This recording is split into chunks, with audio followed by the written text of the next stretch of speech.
the end of 2009. But I think if you look at what we have in the pipeline in terms of the N20, the N22, N25 and N28, we have a lot in the pipeline, but we don't have much ready to start in terms of a commitment to start. And that I think is a major issue in the current climate in terms of how do we in Cork make sure that we get those out of the pipeline and on the ground. And to give you a sense of scale, at a very quick thought, not to be quoted, those schemes are in excess of 1.6 billion. The National Roads annual spend is 1.6 billion. It's probably not going to be at that level next year. So you can see the scale of what we're fighting to try and get our schemes off the stocks. So the scale of what we have that needs to be done and the scale of national funding are certainly stretched. Just a very quick overview of a number of schemes. The N22 Northern Relief Road, well advanced. A lot of concentration in the NRA at national level on the section going from Mallow Road across to the N8. On the base they see that as part of the Atlantic Corridor. So the Atlantic Corridor is certainly up there in terms of a national programme of work. The N22, which goes back to my own beloved previous employers in Kerry, and they've sent me several messages to see how that's getting on. I think in order of priority, there is an issue in terms of how we look at the order of priority of schemes, because we have a huge number of schemes. But that again is ready to go in the pipeline, substantial investment ready, provided funds are available.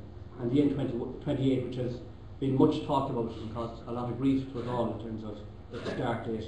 Again, our National Roads Authority Design Office will be ready to go by the end of the year, but funding is the key issue.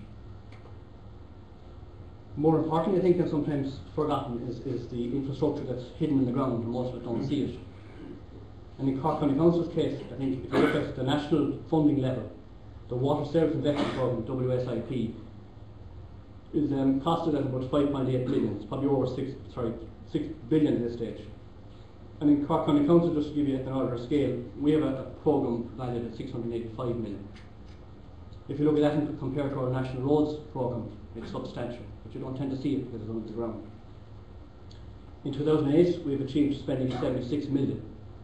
We could have achieved in excess of 100 million, but the problem is, again, is the funding isn't there. We have the schemes ready to go, we have a project team in place, and we can deliver it, but the national coffers can't afford to deliver the programme at the pace that we're at. And I think from a competitiveness point of view, there are a number of issues coming down on water. Firstly is the need to borrow. If you look at the 685 million which we would have to put in the ground over a period of time, on average about 20% of that has to be funded locally. And that generally comes out of development contributions. So in the debate about development contributions, while there's a lot in the bank as such, it's gifted, I suppose, to co-funding that water investment programme.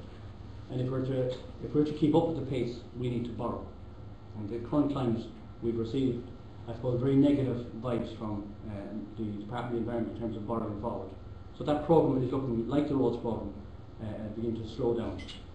And I think one issue in terms of competitiveness is the whole area of water pricing.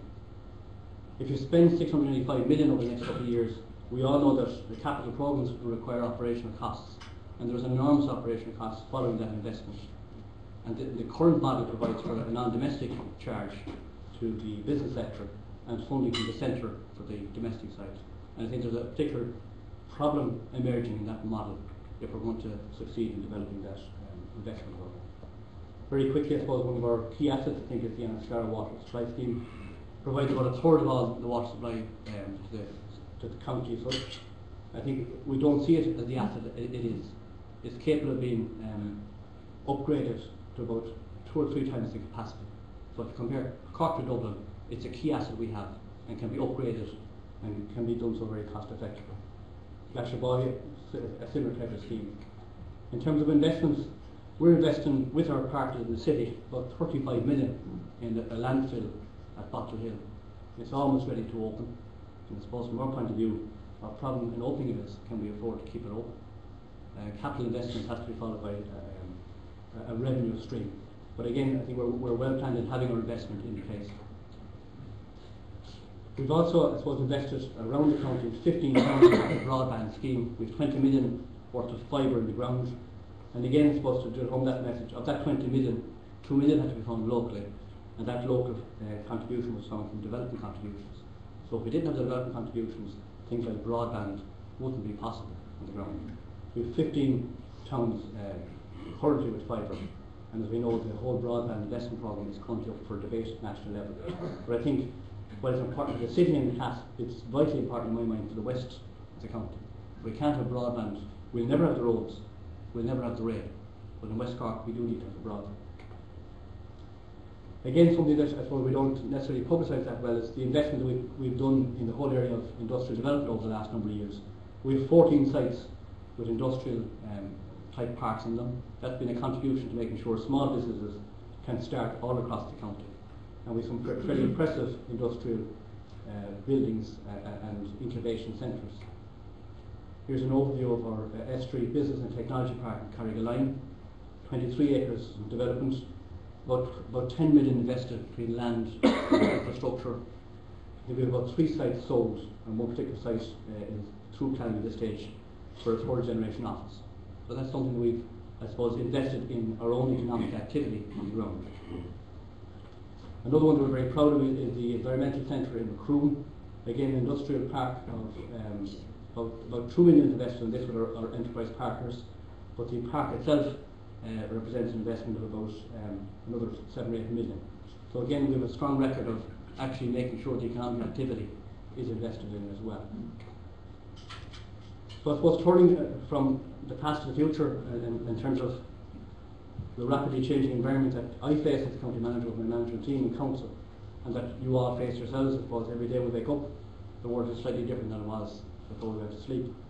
But just to, I suppose, to pose a number of issues that I see in terms of the impact it's going to have on Cork County Council and the impact it will have on the county. I suppose so far the impact of the public finances is that in terms of Cork County Council, we're on a mission to save 3% of our payroll. That's about 4.5 million.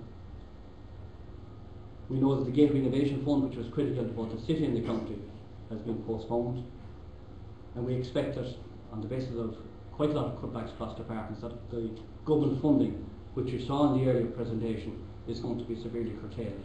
Our investment and capital is going to be severely curtailed.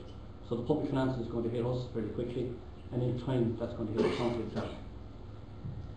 I think the national roads, the NDP, is one of the key issues for Cork County. As I said, we have only one scheme current that will be finished in 2009. Where's the next scheme going to start? Will the NRA secure 1.6 billion next year? And in that dogfight for, I suppose, attention across the country, how does Cork make sure that our road schemes start? Water services funding, again at this point in time, we are having to severely curtail our programme because we can't borrow. We see the development contributions, income in future is going to diminish, and even at national level, the overall programme is being reduced. I think the changing environment, when you look at the NSS and the gateway locations, I'd suggest that we're probably at a stage where the NSS was a very good idea when we could do everything everywhere. I think Cork needs to position itself on the basis that now we have less than we ever had to do what we want to do. And maybe the NSS and the fact that we have 9 gateway locations should be revisited on the basis that Cork is, I suppose, of all the gateways, there's potential to deliver a return. I don't think 9 gateways and something like 11 hubs is a sustainable strategy in the current economic climate. And I suppose the last 2 are issues which I think, in terms of local government's place in the public service, I suppose when I decided to speak to you, I said to myself, you know, as a public servant standing up in a rostrum in the current climate, it's not a very inviting audience in terms of the public sector tends to be taken quite a lot of a bashing in terms of we're bloated, we're inefficient, etc. But I think in local government, I look back over 100 years, we've been here for the good times and the bad times. In fact, I think we probably excelled in the bad times when there was less money around. Local government was at its height. And I think in the future, provided we don't suffer the same or a worse cutback in terms of public service, we'll be here locally in terms of trying to make things happen locally. There is a tendency to lump all the public service together. And when you look at the growth in numbers, in staff numbers, it's the health sector and the education sector who have, I suppose, skewed those numbers.